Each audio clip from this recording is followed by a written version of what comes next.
تازہ ترین ویڈیوز کے لیے چینل کو سبسکرائب کر کے بیل آئیکن اور آل نوٹیفیکیشن پر کلک کریں تاکہ آپ کو ملے ہر خبر سب سے پہلے۔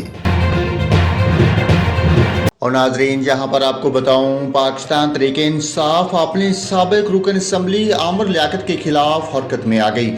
پی ٹی آئی رکن سندھ اسمبلی راجہ اظہر نے عامر لیاقت کے خلاف ایف آئی اے میں درخواست جمع کرا دی۔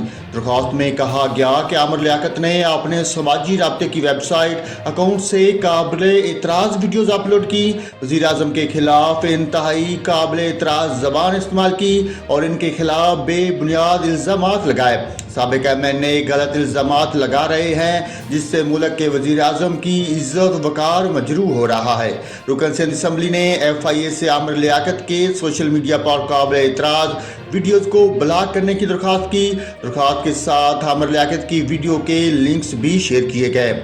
عامر لیاقت حسین نے ایک ویڈیو پیغام میں کہا تھا کہ وہ قومی اسمبلی میں عمران خان کے خلاف ووٹ دیں گے۔ عامر لیاقت حسین نے گزشتہ روز اپنے سوشل میڈیا اکاؤنٹ پر ایک ویڈیو شیئر کی جس میں انہوں نے کہا، آپ سب کو معلوم ہے کہ اس وقت ملک میں ایک خطرناک قسم کا عینی بحران ہے۔ مجھے امید ہے کہ آج سماعت کے دوران چیف جسٹس عمر عطا بندیال صاحب اسمبلیاں بحال کر دیں گے۔